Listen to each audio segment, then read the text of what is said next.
Exercise 9.5ல 4th some நம்ம பார்க்க போகிறோம்.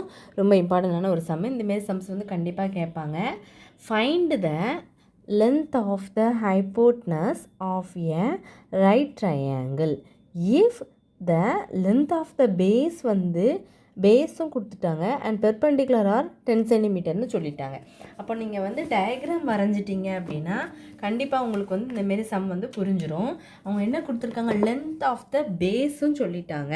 அப்போ ஒரு ட்ரையாங்கிள் வரைஞ்சிக்கோங்க. ட்ரையாங்கிள் பார்த்திங்கன்னா ஓகேவா.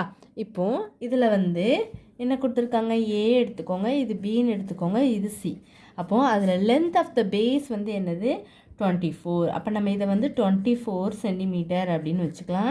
பெர்பெண்டிகுலர் ஆர், ஏன்னா இப்போ ஒரு லைன் இப்படி வந்து ஒரு லைன் டச் பண்ணுது அப்படின்னா அதான் பெர்பெண்டிகுலர்னு சொல்லுவோம். அந்த இது வந்து என்னன்னு சொல்லிட்டாங்க, 10 சென்டிமீட்டர் அப்படின்னு அவங்களே கொடுத்துட்டாங்க.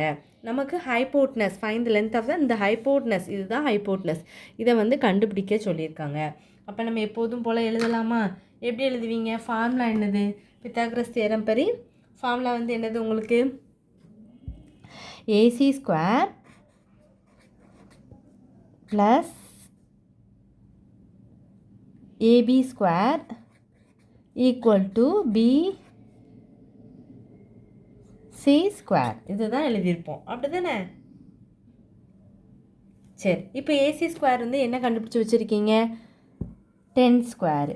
அப்போ 10 ஸ்கொயரு ப்ளஸ் ஏபி வந்து 24 square equal to BC square வந்து கண்டுபிடிக்க போகிறோம். இப்போ 10 ஸ்கொயர் என்னது 100 ப்ளஸ் 24 ஸ்கொயர் பண்ணிங்கன்னா என்ன கிடைக்கும் உங்களுக்கு? 576. ஏன்னா 24 வந்து கண்டிப்பாக நீங்கள் மல்டிப்ளை பண்ணி பாருங்கள். Equal to BC square. அப்போ 100ஐயும் 576ஐயும் ஆட் பண்ணிங்கன்னா என்ன வரும்? 676. ஆட் பண்ணிடலாமா? Equal to BC square. நமக்கு என்ன வேணும்?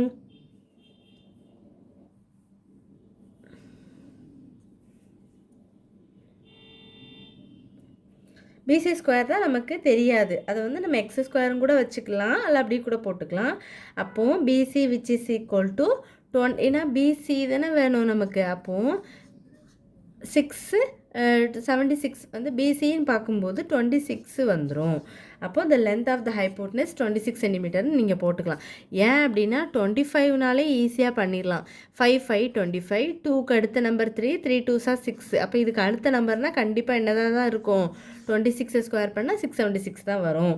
அப்போ நீங்கள் டேரெக்டாக என்ன போட்டுடலாம்? 26னே போட்டுடலாம். எழுதும்போது நீங்கள் எப்படி எழுதணும்னா தேர்ஃபோர் கண்டிப்பாக அந்த லைன் எழுதிக்கணும். Length of the